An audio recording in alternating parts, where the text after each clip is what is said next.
there'd been some chatter, about that you're a chance to make the All Black squad for the end of year tour. It was England and Scotland, and that was beyond my wildest dreams. 1993 had been a crazy year. I'd played some cricket. I'd moved to Dunedin. I'd made an Otago rugby team.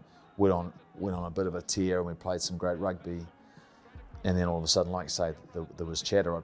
I'd gone to and watched the British and Irish Lions play against the All Blacks. So I was in the corner at Carisbrook, watching the All Blacks. So in those days, there was no internet, there was no phones, there was no social media. So they sort of told you before they announced the team, and so I remember, and this is no joke, we were halfway through a team drink, I'll say, we all know what that is, after a really disappointing result. So we'd certainly, everyone had a couple on that stage. I didn't enjoy beer, I was really focused on what I was doing. So we got to halfway through, it was a stop like you need to have, and the manager comes up and says to me, I've just got word that you're going to get named in the All Blacks tomorrow. So this was about, I don't know, maybe 9:30, 10 o'clock at night. So we played the game in the afternoon, it was an afternoon game. And I'm thinking to myself, are you serious? And he said, yep, there's a number of guys in the room that are going to be named in the All Blacks tomorrow. But there's a number of missed out, so you can't celebrate in front of anybody. I'm thinking to myself, what?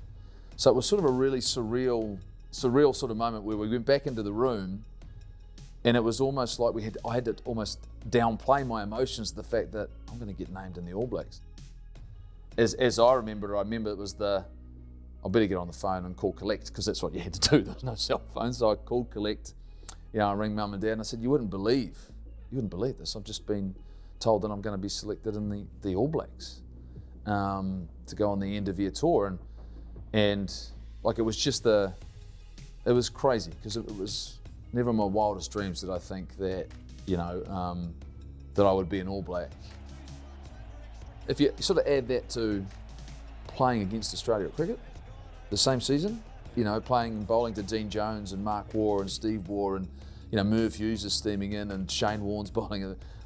There's some sort of 12 months, it's all a bit, crazy, really. 100% is this real?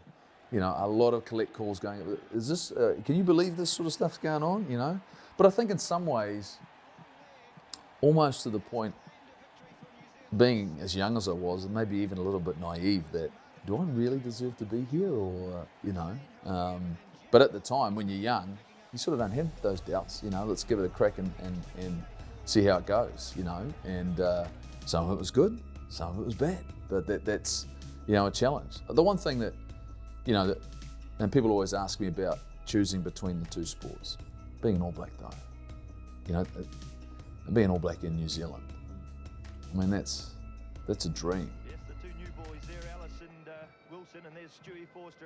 1993 was a real blur in some ways, because so much happened in such a short period of time. And I think I was really lucky that my first tour was a genuine tour. My first game for the All Blacks was against, I think, the Southwest Division. So it was like a tour match at Twickenham, so I still got to experience, should have got a hat-trick actually. Fitzy dummy and went and got held up before the line. And he said, you're not scoring a hat-trick on your first game for the All Blacks, lad.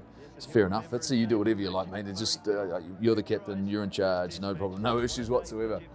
But through the course of that tour, all of a sudden it was a whirlwind. And we had small squads, I was playing lots of games.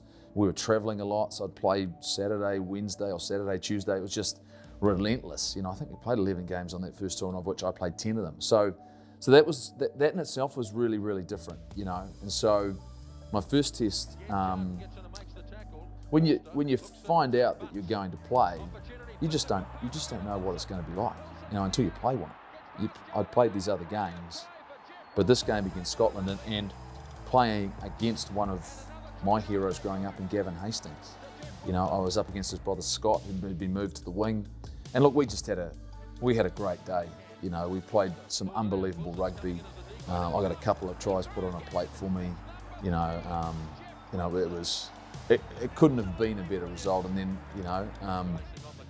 And then I got asked to kick a conversion at the end of it, you know, and so it was sort of a storybook you know, moment. But like I say, it's so long ago, you sort of go, I can't even remember what it felt like, you know? Like it's almost like it was a different life back then.